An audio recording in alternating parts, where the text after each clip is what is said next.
नमस्कार, news watch India देख रहे हैं आप। मैं हूं आपके साथ सुरभि राजपूत। पश्चिम बंगाल की राजनीति में एक बड़ा समीकरण बनने की आहट सुनाई दे रही है। ऑल इंडिया मजलिसे एहतादुल मुस्लिमीन यानी AIMIM अब बंगाल में अकेले चुनाव लड़ने के मूड में नहीं दिख रही। AIMIM के प्रदेश अध्यक्ष इमरान सोलंकी ने बातचीत में बड़ा खुलासा किया। उन्होंने कहा कि उनकी मुर्शिदाबाद में हुमायूं कबीर से मुलाकात हो चुकी है। सिर्फ मुलाकात ही नहीं, ओवैसी साहब खुद भी हुमायूं कबीर से बात कर चुके हैं और अब दोनों पक्षों के बीच गठबंधन और सीट शेयरिंग को लेकर बातचीत चल रही है। क्या बंगाल की सियासत में तीसरे मोर्चे की तैयारी है? क्या AIMIM हुमायूं कबीर की जोड़ी चुनावी गणित बिगाड़ सकती है और किन इलाकों में इसका सबसे ज्यादा असर पड़ेगा? पूरी तस्वीर इस रिपोर्ट में देखिए। पश्चिम बंगाल, जहां हर चुनाव से पहले सियासी समीकरण बदलते हैं और इस बार चुनाव से पहले AIMIM ने बड़ा दांव चल दिया है।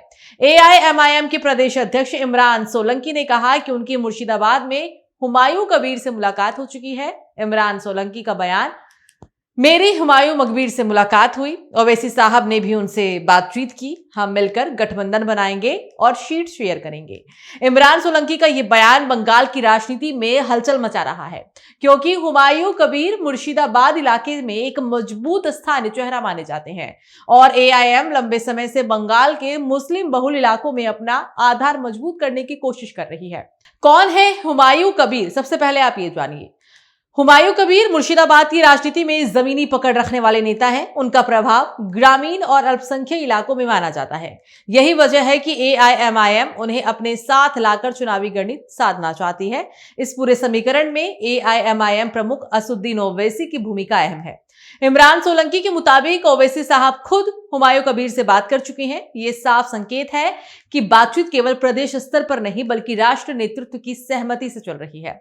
सूत्रों के मुताबिक गठबंधन की रूपरेखा में मुर्शिदाबाद और आसपास के जिलों की कई सीटों पर सीट शेयरिंग पर चर्चा भी हो रही है। हालांकि अभी किस सीट पर कौन लड़ेगा, इस पर अंतिम फैसला नहीं हुआ है। पश्चिम बंगाल में AIMIM की ये पहल केवल एक चुनावी समझौते तक सीमित नहीं मानी जा रही, बल्कि इसे संगठन विस्तार की रणनीति के रूप में भी देखा जा रहा है।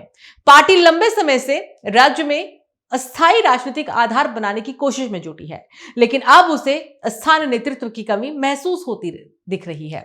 ऐसे में हुमायूं कबीर जैसे क्षेत्रीय नेता के साथ संभावित गठबंधन AIMIM के लिए जमीनी मजबूती का जरिया बन सकता है।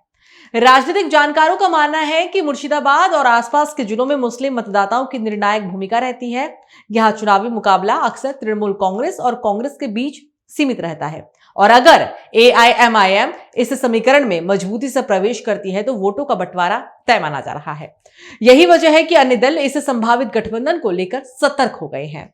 सूत्रों की माने तो बातचीत सिर्फ चुनाव लड़ने तक सीमित नहीं है, बल्कि संगठनात्मक ढांचे को साझा करने, प्रचार रणनीति और जमीनी अभियान को लेकर भी चर्चा है। AIMIM नेतृत्व चाहता है कि गठबंधन केवल कागजी ना रहे बल्कि कार्यकर्ताओं के स्तर तक इसकी मौजूदगी दिखे और इसी वजह से स्थानीय मुद्दों को साझा एजेंडे में शामिल करने पर जोर दिया जा रहा है।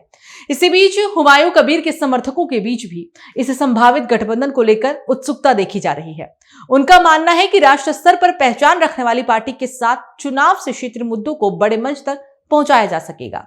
हालांकि अंतिम फैसला दोनों पक्षों की सहमति और सीट के बंटवारे पर निर्भर करेगा। फिलहाल बातचीत जारी है और राजनीतिक गलियारों में इस नए समीकरण को लेकर अटकलें भी तेज है।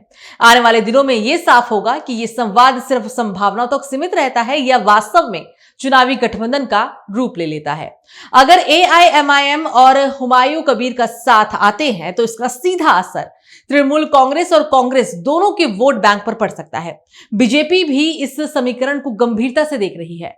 बंगाल में मुस्लिम वोट अब तक बढ़ता रहा है और यही AIMIM की रणनीति का केंद्र भी है। हालांकि संभावित गठबंधन पर अब तक तृणमूल या फिर कांग्रेस की तरफ से कोई भी आधिकारिक प्रतिक्रिया सामने नहीं आई है, लेकिन राजनीतिक गलियारों में इस नई दोस्ती को चुनावी गणित बदलने वाला कदम भी माना जा रहा है। बंगाल की राजनीति में एक नई सियासी तस्वीर उभर रही है। AIMIM और हुमायूं कबीर के बीच चल रही बातचीत अगर गठबंधन में बदल जाती है तो आने वाले चुनाव में कई पुराने समीकरण टूट सकते हैं। ये खबर आपको कैसे लगी, आप हमें कमेंट कर जरूर बताइएगा। अगर आप हमारे चैनल पर नए हैं तो चैनल को सब्सक्राइब करना मत भूलिएगा। नमस्कार।